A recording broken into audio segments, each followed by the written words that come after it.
Bonjour à tous. Aujourd'hui, une vidéo pour vous parler d'un design, celui d'un grand jardin-forêt dans le Loiret, que j'ai réalisé il y a quelques mois, qui s'inscrit lui-même dans le cadre d'un vaste projet écotouristique. J'espère que cette vidéo saura vous inspirer également pour, non seulement pour matière de technique, mais aussi pour vos propres créations.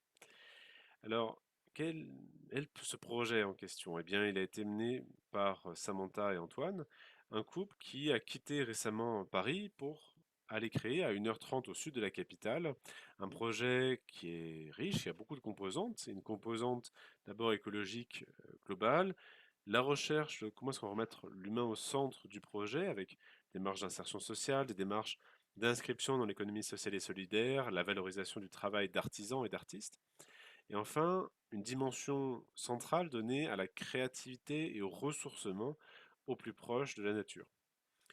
Un site vaste, avec beaucoup de composantes. Alors, à savoir que ce site forestier était auparavant déjà aménagé sous forme de camping, un camping tout à fait classique, qui est aujourd'hui réinterprété, réaménagé. Une grande partie est toujours laissée à la forêt.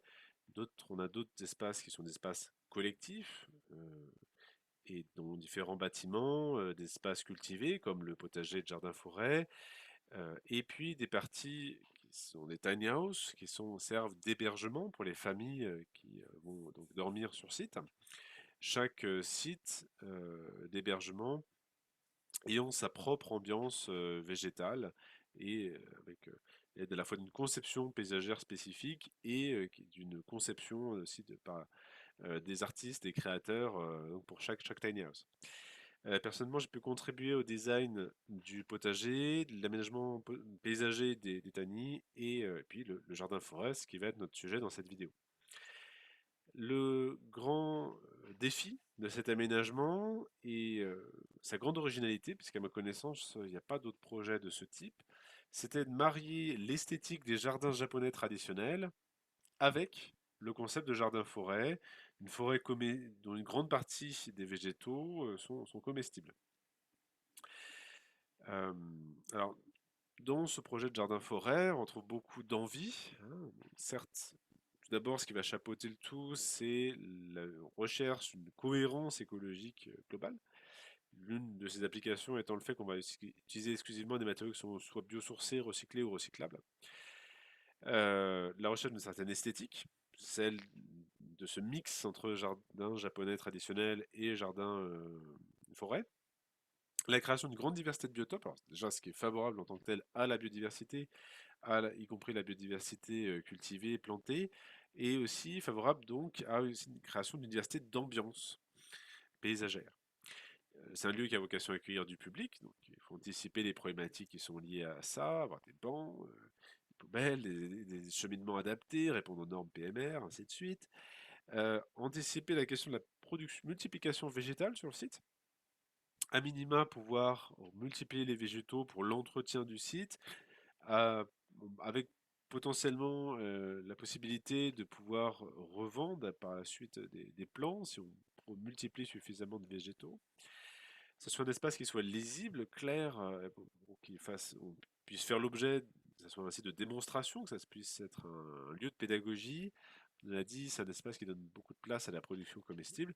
Et enfin, une autre attention dans le design, c'est aussi minimiser l'entretien, et donc minimiser le temps d'entretien, les coûts d'entretien, l'eau nécessaire éventuellement au système, ainsi de suite.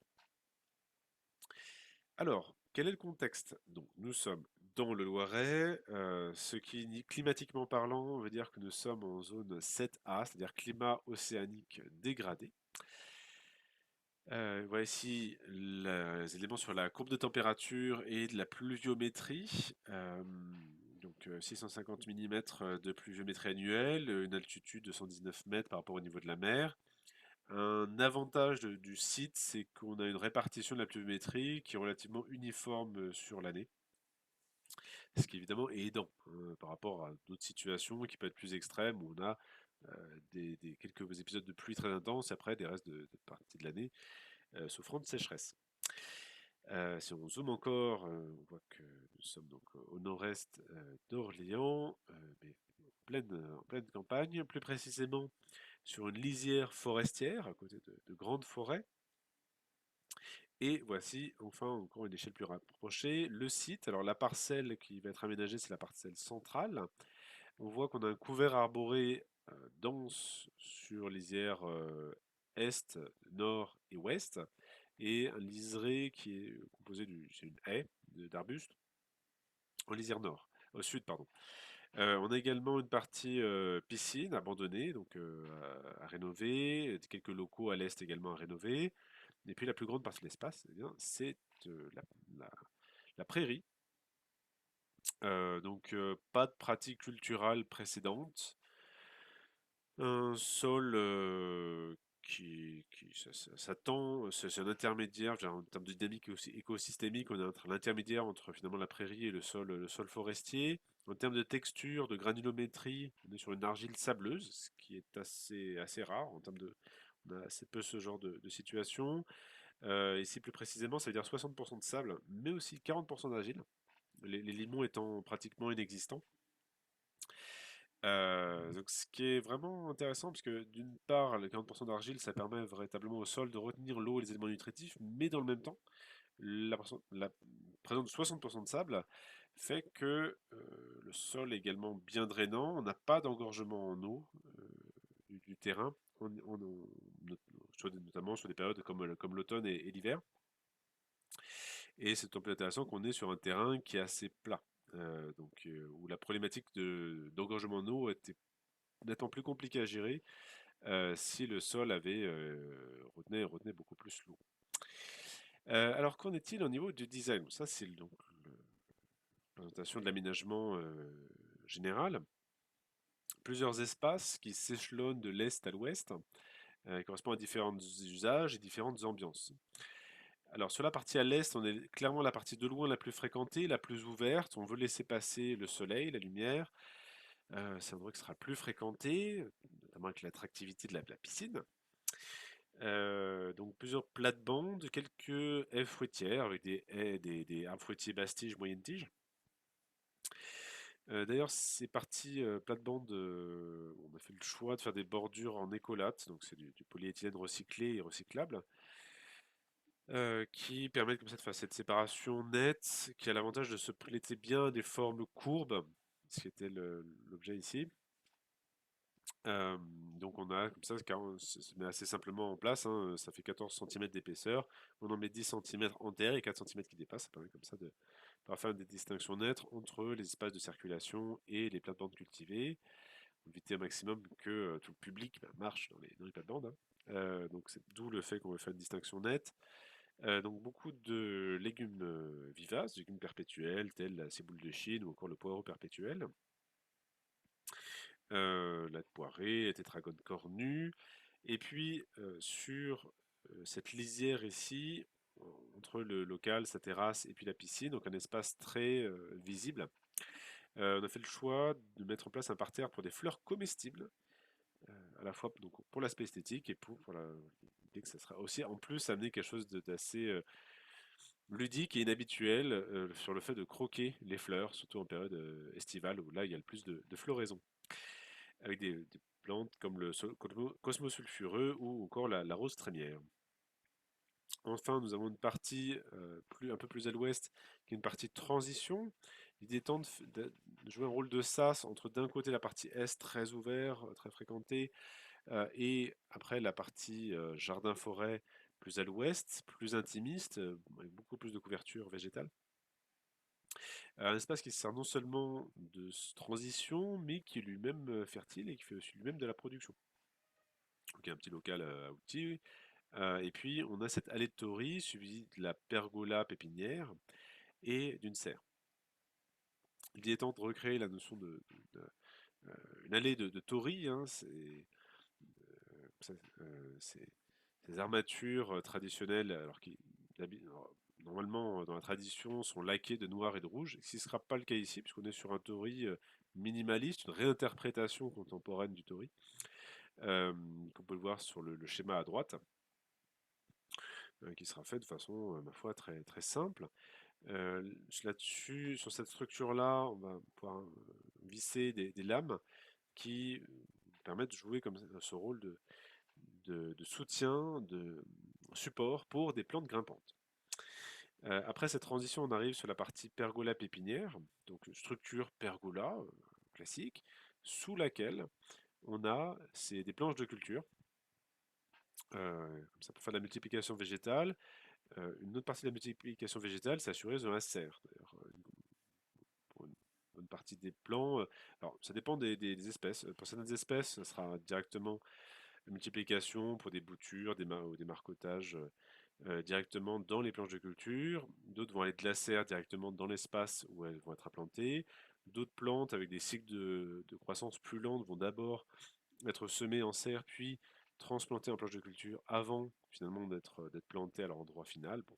En tout cas, un espace qui donc va servir à la multiplication et qui joue ce rôle de transition. À noter que également sur toutes les pourtours, les bords des voies, nous aurons des petites lampes solaires comme celle-ci, à la fois pour être dans l'esthétique toujours jardin japonais, pouvoir faire en sorte que le lieu soit praticable la nuit, et également on simplifie les choses en matière de réseau électrique puisque ce sont des éléments qui sont indépendants les uns des autres, c'est pas besoin de câblage. Alors, on a un petit micro-panneau photovoltaïque intégré et lorsque la nuit vient, un petit capteur le repère et donc il permet d'activer la lumière sur les premières heures de la nuit. Sur le matière de plantes grimpantes, nous aurons du Katsura, une plante grimpante chinoise, assez inhabituelle, avec ses baies des 5 saveurs, de couleur très, très rouge, très visible. Le kiwi, qui nous vient également d'Asie de l'Est, son cousin moins connu, qui est le kiwai, qui est d'ailleurs plus résistant au froid et dont lui la peau est comestible, et également quelques plants de vigne sur des variétés résistantes au l'oïdium et au mildiou. En lisière nord, le rôle important ici, c'est anticiper, c'est la notion de brise-vent contre les vents froids hivernaux du nord-est. Alors certes, on a une couverture arborée, mais par contre, on n'a pas de strate végétale en dessous des grands arbres qui assure le fait de freiner vraiment les vents. Donc c'est pour ça que sur toute la lisière nord, on va mettre une grande diversité d'arbustes persistants, comme les berbéris, les viornes, le chêne argenté, l'arbousier. Et cet aspect brise-vent va être aussi complété par le changement de la topographie du site, puisque là on va escaver de la terre au niveau de l'étang, et de la terre escavée, la terre de remblai, va servir à constituer la cascade et le monticule qu'on voit ici au nord, qui est planté, et on voit donc ces monticules vont aussi également jouer un rôle de brise-vent. La plus grande partie de l'espace, donc c'est partie jardin-forêt. L'idée étant de créer plusieurs ambiances, créer à la fois des espaces intimistes, des espaces ouverts, ça fait partie de l'esthétique jardin japonais, des cheminements courbes qui amènent de l'intimité, qui amènent des surprises au fur et à mesure des cheminements, des voies principales, des voies plus étroites, des parties on est très enserré par le végétal, des clairières, des ouvertures également vers l'étang. D'ailleurs, au niveau des clairières, on a fait le choix d'avoir sur un lit de sable bien de niveau, mettre de la pierre naturelle de Bourgogne, avec un jointoiement à la chaux. Donc c'est 3 clairières, total 50 mètres carrés, avec j'ai même mis les dosages ici du mortier qui sera mis en place ici. Sur la bordure ouest du jardin-forêt, nous avons une haie sèche. C'est quelque chose de vraiment très simple, hein, des piquets également répartis par paire, des branchages entre et éventuellement des éléments comme on voit ici au-dessus qui permettent de s'assurer la liaison entre les piquets pour éviter qu'ils s'écartent avec le poids, la poussée des branchages mis entre les deux. Donc bon, là, pour donner un exemple, hein, au niveau de la photo, au niveau du jardin forêt, l'aménagement sera différent puisque ça fera 2 mètres de hauteur. Ça permet de créer cette scission par rapport à l'espace extérieur, au rôle brise-vue. Et puis ça permet de valoriser les branchages qui vont être, qui de toute façon sont naturellement produits sur le site forestier. et puis d'abriter eh bien, une certaine biodiversité. En plus, l'entretien de ce genre d'aménagement est très simple, hein. Au fur et à mesure des années, ça va se décomposer, et puis on va pouvoir rajouter du branchage par le dessus pour l'entretien, c'est vraiment très simple. Un autre aspect aussi, c'est le fait d'apporter un mulch épais d'écorce de bois, forcément des essences qui mettent du temps à se décomposer, tels des pins ou du chêne. Donc un mulch vraiment épais qui joue tous les rôles classiques des mulchs, hein, limiter l'évapotranspiration, empêcher l'enherbement, favoriser la biologie du sol en dessous, ainsi de suite, puis contribuer aussi également à nourrir le sol en carbone au fur et à mesure de sa décomposition. Donc plusieurs strates, si on parle de jardin-forêt, les strates couvre-sol. Alors, je ne vais pas vous faire la liste complète des essences, puisqu'on a plus d'une centaine d'espèces dans le jardin-forêt. Donc, on a 130 rouges, l'origan, par exemple, en couvre-sol. Au-dessus, on trouve les strates avec des petits fruits, tels la cassaille ou encore la myrtille arbustive, des choses relativement classiques, mais également des arbustes asiatiques, tels la fruitier, hein, toujours, tels la berbéris de Corée ou le cornouiller de Chine. D'ailleurs, avec une floraison qui est d'ailleurs vraiment spectaculaire au printemps. Des arbres fruitiers, alors des arbres fruitiers européens et surtout en grande partie asiatiques, tels le néflier du Japon ou encore le nashi, cousin du poirier. Et puis des arbres qui sont ornementaux, des grands incontournables des jardins japonais, tels le cerisier du Japon, l'érable du Japon, la spirée du Japon. Et enfin, nous avons des arbres qui assurent la canopée, donc des très grands arbres. Alors, tel le cédrel de Chine, d'ailleurs, dont les feuilles, surtout les jeunes feuilles au printemps, sont comestibles. Et le plaque minier, très grand arbre fruitier, que tous les deux dépassent allègrement les 20 mètres de hauteur à maturité. Également dans le jardin forêt, des rideaux de bambou qui jouent un rôle de brise-vue, qui créent des espaces, qui amènent de l'intimité. Et alors plus spécifiquement des bambous cespiteux, c'est-à-dire qui ne sont pas traçants.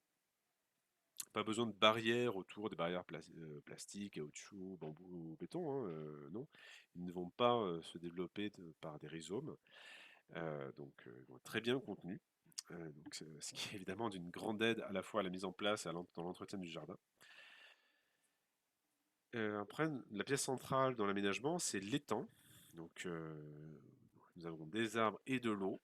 Tout va bien pour la régénération de l'écosystème. Alors, donc, qui est 13 en longueur, plusieurs strates végétales dans cet étang.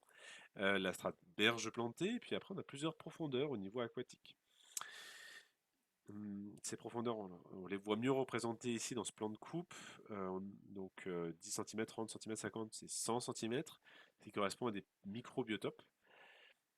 Ce qui est toujours dans l'optique de grande diversité sur site. À savoir qu'on aura des poissons, donc important d'intégrer pour le bon entretien du système et également le bien-être des poissons, donc au système de filtration, qui joue un rôle paysager via la cascade. Donc l'eau va être aspirée via une pompe, ce qu'on voit ici à droite en bas. Ça va passer par un tuyau pour arriver jusqu'au filtre gravitaire qu'on voit en haut à droite. Et donc ça subit plusieurs étapes de filtration avant d'être déversé au haut de la cascade et après de descendre jusqu'en bas. Donc cascade constituée par la terre de remblai liée au creusement de l'étang. Donc avec le filtre gravitaire étant hébergé dans un caisson en bois. Voilà, on a le plan de coupe ici. Au niveau de la cascade, on a plusieurs étagements, présents de façon irrégulière, avec un recouvrir de rochers, de galettes, graffiés. Pour l'étanchéification de la cascade, tout comme de l'étang, d'ailleurs, on a pris une solution classique un petit lit de sable avec un feu de géotextile, alors bien épais, hein, du 400 grammes par mètre carré en grammage, et une bâche PDM, solution donc très classique d'étanchéification. Le PDM, je précise, étant un caoutchouc synthétique qui est intégralement recyclable et qui a une durée de vie de l'ordre d'un demi-siècle, hein. Voilà. Là, en l'occurrence, dans ce contexte géologique, la terre sur site ne suffit pas du tout à l'étanchéification, le terrain est beaucoup trop drainant. On a envisagé d'autres matériaux tels la bentonite, mais on a manque de retour d'expérience. Les retours d'expérience existants sur ce type de matériaux sont pas très concluants et ça aurait nécessité plusieurs tonnes de bentonite. dizaines de tonnes même, ce qui n'aurait pas forcément non plus été très cohérent d'un point de vue écologique. Bref, donc cette cascade avec végétation type jardin de rocaille, dans cette esthétique-là, avec des espèces telles la sabline des aléas. Autre aménagement aquatique, la présence d'un moine. Donc c'est un simple tuyau coudé à son extrémité et fait en sorte que dès que l'eau de l'étang dépasse un niveau critique, ça risque de déborder sur les rives. L'eau va passer par ce moine pour pas graviter, hein, ça va se déverser dans un bassin d'infiltration qui est au-delà de la zone qui se trouve plus au nord. À noter qu'on a un petit grillage, ce qui apparaît pas nécessairement bien ici à l'image, mais qui a sur l'extrémité du moine un grillage fin pour éviter que ce soit que des végétaux et des animaux puissent s'engouffrer dans le moine et s'y retrouver bloqués. Voilà, donc un système de sécurité très simple. Qui dit jardin japonais dit petit pont rouge. Pour ça, on se base sur un modèle qui a été créé par Jean-Marie Linard sur le magazine Le Bouvet, numéro 166, qui se prête bien l'autoconstruction si on a un peu de matériaux et de compétences en menuiserie. Autre aspect de l'aménagement, par exemple de galets, encore une fois toujours dans l'esthétique jardin japonais, sur les pourtours, sur les berges, berges avec donc une grande diversité végétale. On cherche à avoir une diversité de formes, de couleurs, avec des floraisons étalées sur l'année. Des plantes telles l'agriculture du matin, le patois à feuilles de chanvre, la lysimaque pourpre, la menthe aquatique, et encore la glycéride aquatique panachée. Après, on va passer à la strate 10 cm de profondeur avec des plantes de l'iris japonais ou la peste d'eau. Et encore en dessous, avec 30 cm de profondeur d'eau, des plantes telles la cornifle immergée, la pentadérie blanche.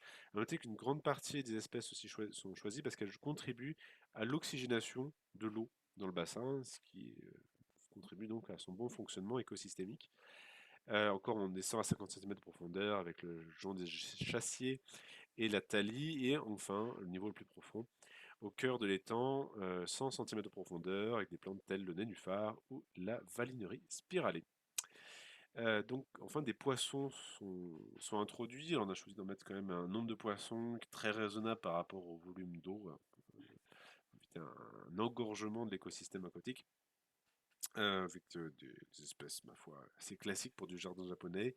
Les carp koi, les shobokin, les ryukin, les corridora poivrés, d'ailleurs, poissons végétariens qui contribuent à la régulation notamment des algues en fond du bassin, et les héros qui, eux, régulent les insectes sur la surface de l'eau, ce qui est quand même pas négligeable pour éviter notamment les proliférations de moustiques. Et voilà, c'est tout pour le tour de ce design. J'espère qu'il vous aura été inspirant, vous aura amené des idées en termes de technique. Si vous avez des questionnements techniques sur tout ce projet, eh ben, n'hésitez pas à les mettre dans les commentaires, hein, je répondrai dès que possible. Je vous ai mis en lien également sous la vidéo le lien vers le site internet du projet, si vous voulez en savoir plus. C'est le projet La Parenthèse dans le Loiret. Merci à tous et à très bientôt pour une autre vidéo.